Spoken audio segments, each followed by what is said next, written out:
C'est bon pour toi? Good morning, everyone.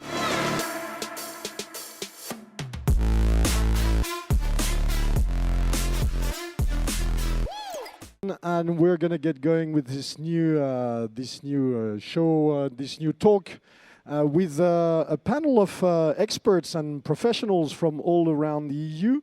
We've got with us today, and all around the world, because we've even got a Canadian with us, someone from Luis from Spain, and we've got Bob from the UK and Emmanuel from France to talk about their experience of the outdoors in general, but kayak in particular. So we've got with us this morning, I welcome... Hi, my name is Corran Addison. I am from originally from South Africa, but live in Canada now. And I've been in the industry since the mid-1980s. I started working for Perception Kayaks in South Carolina when I was 17 as a designer. And through the years have worked for various companies and also started various kayaking companies, paddleboarding, surfing companies. I have a tendency of starting companies, growing them, selling them, and then moving on to the next thing. And have seen massive changes in the sport since I came into it from the middle of the 1980s through to where we are now.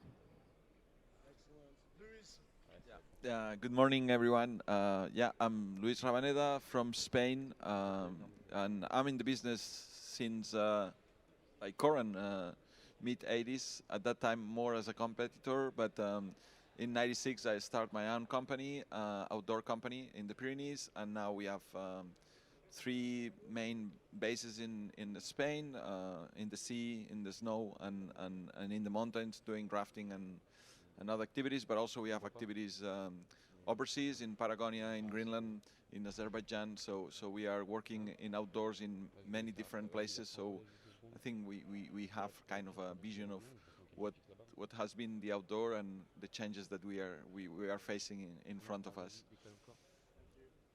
Thank you, Luis. I'm Bob Timms.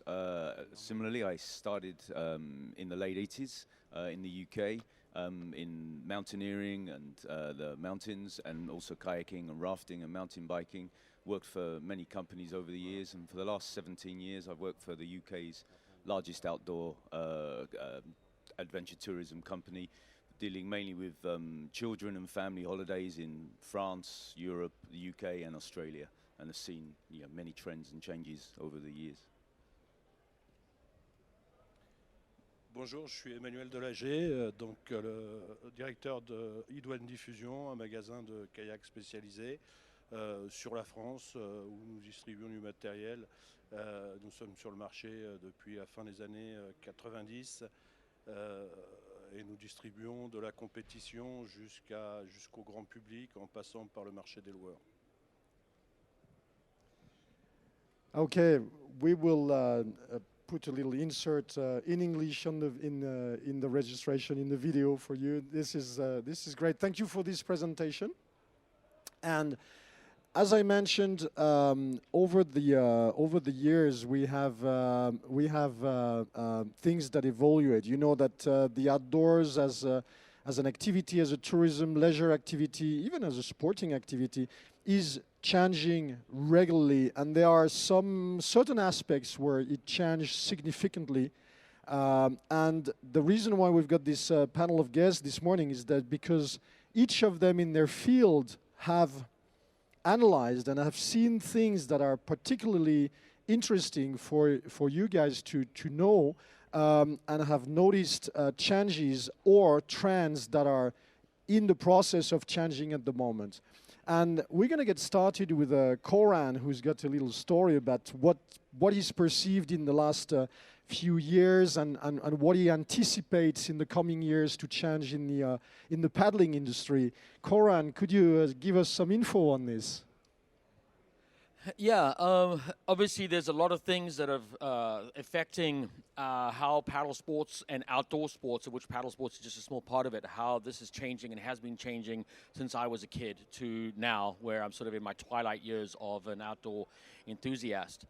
And I think one of the key things that I'm seeing, which is both a trend and a necessity for the continuation of outdoor sports in general, again, looking at paddle sports, but all outdoor sports, and also addressing what we're seeing as a looming climate crisis coming our way, which is going to affect our activities, our sports, where we go and how we do things, is youth.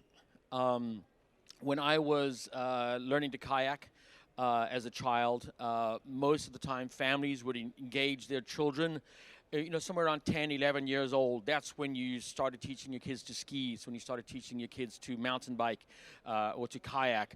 There are exceptions to that, of course. But in general, once kids were almost self-sufficient and self-reliant, that's when you started bringing them into the outdoors. And there's been a massive shift from that over the last 15 years, but particularly the last 7, 8 years, where we're now seeing children who are 2 years old who are learning to ski, 2 years old who are learning to kayak. You have these little balanced mountain bikes kind of things where they're not pedals. It's just a little balance bike, but it's not your grandpa's balance bike. These things can go trail riding. And we're putting children into these sports, into these outdoor leisure sports, which traditionally we didn't used to do. We introduced children to soccer or to swimming. These were the traditional paths to outdoor activity, or not outdoor activity, but sporting activity. And there's been a huge shift. It's not a global shift. It's still relatively unique and special. This is the beginning of that shift.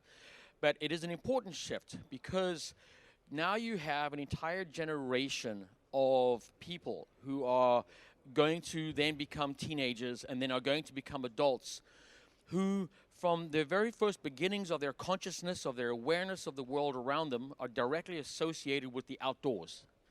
They're part of the outdoors. A child who grew up skiing is not going to want to go cut a forest out of the mountains to make paper because he wants to go and ski in those woods.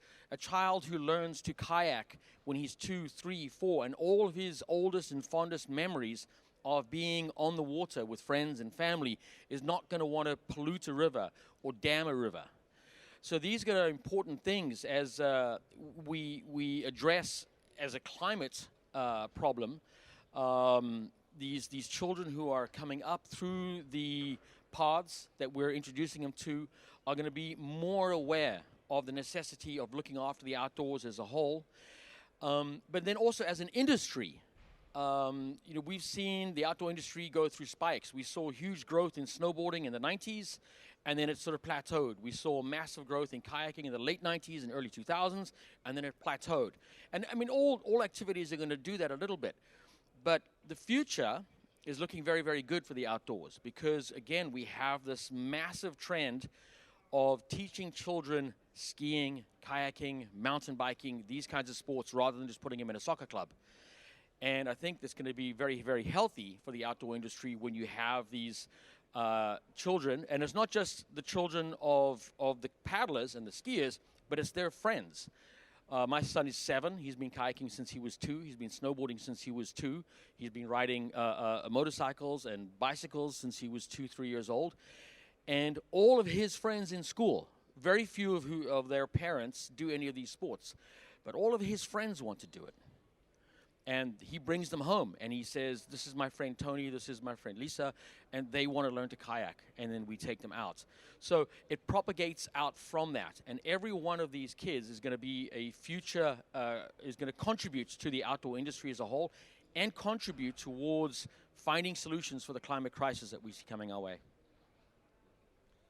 Thank you very much, Corran. Very interesting. Very often businesses in the service industry or even in the goods industry, we concentrate on our existing clients and we try to assess the changes within our existing clients, and we forget to look at our future clients. And that's a very interesting approach, and I think you will have to view this again to learn from what Corran just explained. Thank you very much, Corran. This is very instructive for us all.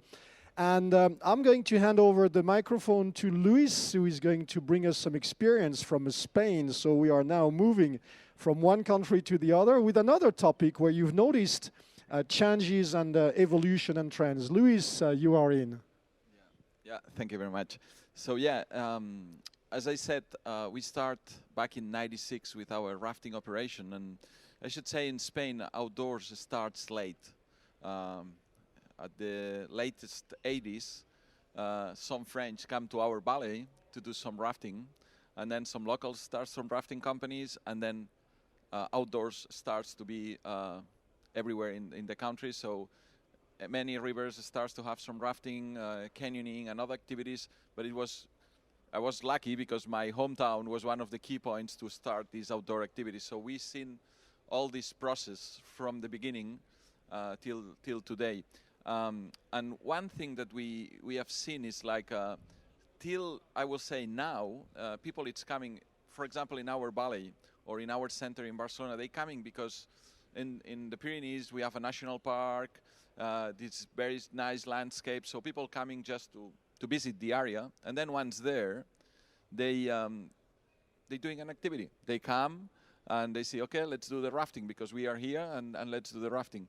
What we're seeing recently is that more and more, and probably that's thank you to the digital aspect of how the world is moving, people it's looking for an activity. And they don't look for a destination, they look for an activity. I'm in Barcelona, I'm in Madrid, I'm in Paris, I'm in Berlin, and I want to do rafting this weekend. Where I'm going?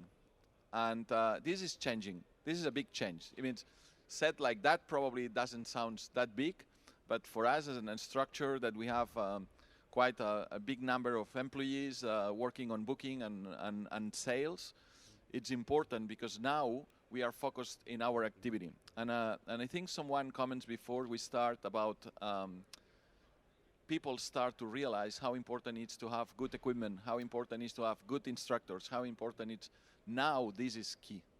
I mean, till now, people was going to do rafting because it was fun, was attractive, was appealing, was trendy. Now people still going for that, but also they want a good service, they want good materials, they want they don't want neoprenes from the last 10 years being used there, they don't want rafts with 10 years old.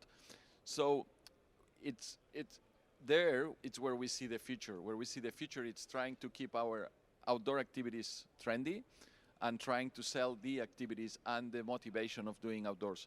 As Corran said, and I agree 100% with him, the kids and the way that we can introduce those kids into our sports and outdoor sports especially, it will be our future. And it looks bright because as Corran said, a lot of sports are concentrated now on teaching those kids. And I will say that in the near future, we will be more selling activities and we will be less selling destination.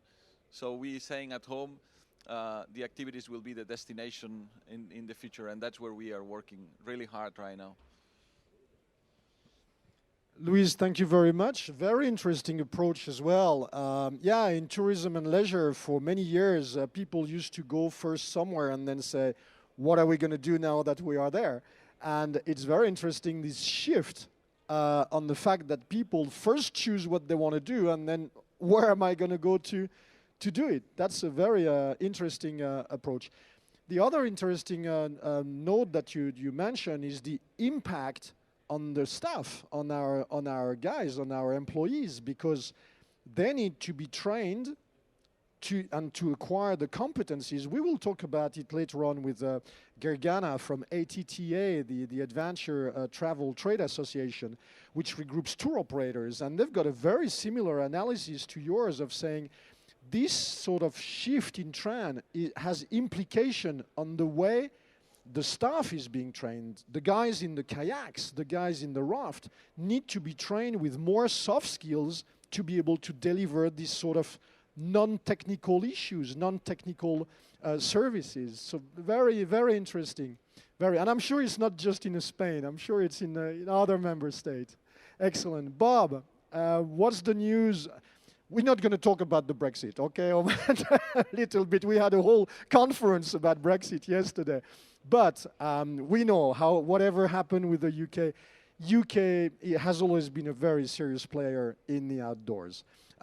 Great instructors, great equipment, great views, great exploration, great innovation. education in the outdoors is a fantastic topic in the UK. What's your views? How is it evolving? You work for PGL. It's a big organization. What's your views? What's the trend that you can see in your field, in your part of the world? Thank you. I think it's very similar to what Luis was saying. It's an evolution of you were talking about the equipment, the material. I think more and more, plus people, their expectations are moving up. So people were happy to go and do some kind of experience where it's in the outdoors, and part of being in the outdoors is a little bit of suffering, a little bit of pain in the mountains or on the rivers, and that was part of the attraction. But now more and more people, they like the experience of being in the outdoors, but what they want is a bit of luxury with this. They want to have better equipment, sexy equipment, a wonderful experience. They don't want just a sandwich on the river at lunch. They want a full spread of food. They want the luxury experience, better accommodation. So a great example is where the business PGL, where I work for, in the Ardèche Gorge. It's a very famous part of France, the most visited river in France. And there's been the bivouac sites run by the Nature Reserve for many, many years. So hundreds of people stay there every night. But more and more people, they don't want to bivouac. They want to stay in the yurts, in the teepees, in the luxury cabins, and the gîtes. And so what they do now, instead of the river being done over 2 days, they do it in 1 day, and they go out and they stay in the beautiful luxury accommodation. And that's the effect of that, is it changes. So the river is being done faster in 1 day, and then they used other sections. So the change in expectations pushes people out into different areas and changes that. But going back to what you say, with that higher quality desire for experience is also the education. So people want to learn about the environment. They want to understand the story of the humans in that environment and all these other things. So there's a big need to increase that knowledge and skill in the guides, in the instructors, the coaches, the leaders. So they have all these other skills. And so the guiding isn't just the technical side of things. It's the whole package. You have to be a storyteller, a raconteur, and be able to give all of this knowledge, as well as be a great chef on the river and provide this wonderful food and the whole package and the whole experience. And in some ways, that's again, coming back to one of your comments. So luxury, normally we associate luxury with costing more, perhaps costing more from the environment. And so we have to balance these two things. How do we live at this better expectation, but at the same time reducing our impact of our carbon footprint? And so you say, Luis, you said that the destination is the destination is the activity. I also think that as increasingly we need to have less impact. The journey will become part of the experience. So, for example, I go for a 2-day train journey to get to a destination on a great train instead of a quick flight, you know. And a great example: will we still be skiing in 20 years when it uses so much energy to wind us up the mountain, unless a ski resort has a hydro station like Teens, where it can be completely self-supporting and self-sustaining. And I think these things will be the big trend and the change in what we see, where it has to be self-supporting as a destination, and everything as part of that. Thank you very much, Bob. Very interesting that not only the destination or the desire of the clientele is changing, but the level of expectation. So it looks like we are shifting, the clientele is shifting horizontally and vertically.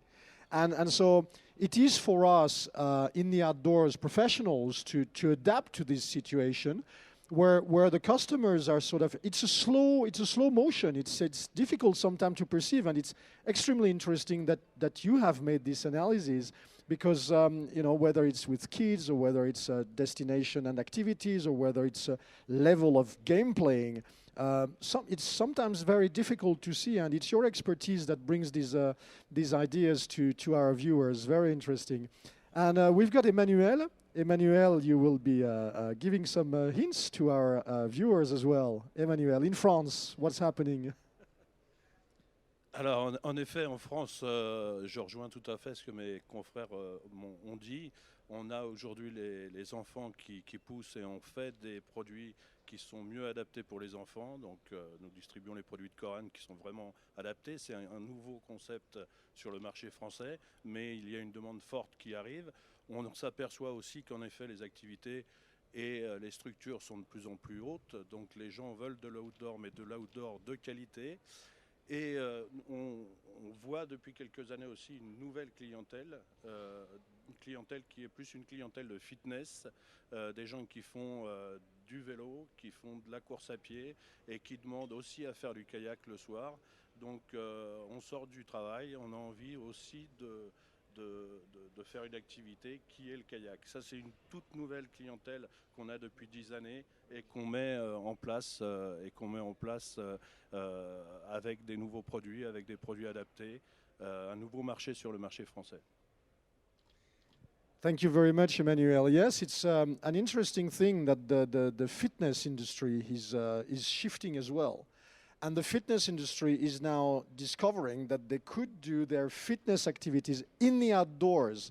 And so it's a new, you stop me if I say something wrong, if I misinterpret what you are saying.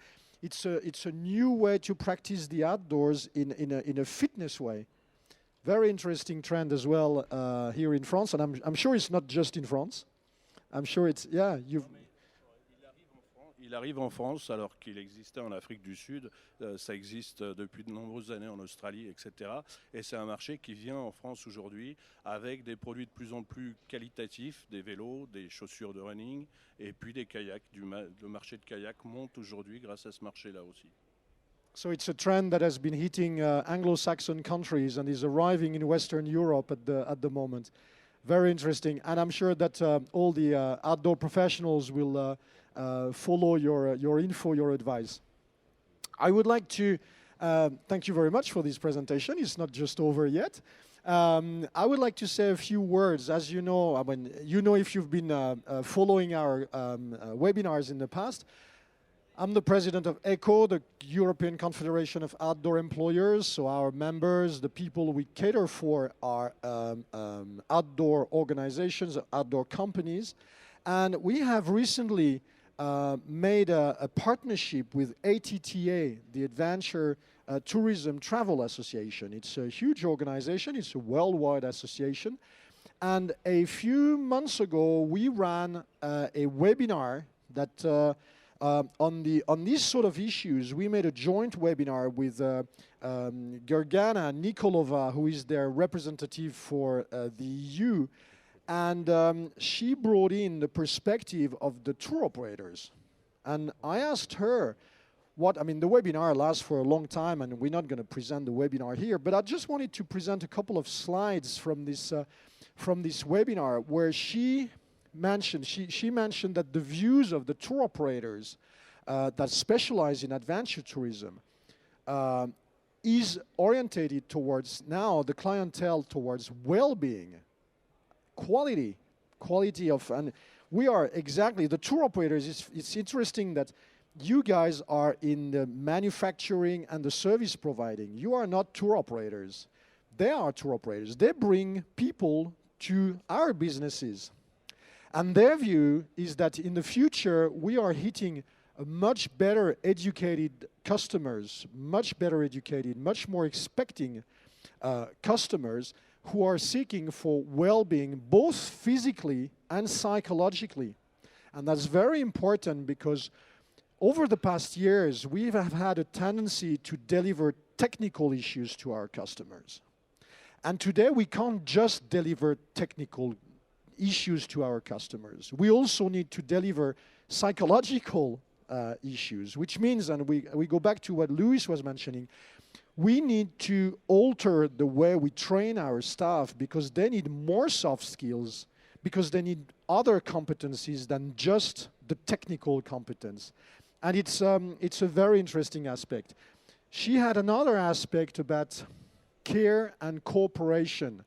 And she recommends, the recommendation of ATTA is to say, we tour operators, we have the demand from our customers is that they want more care, more sort of service adapted.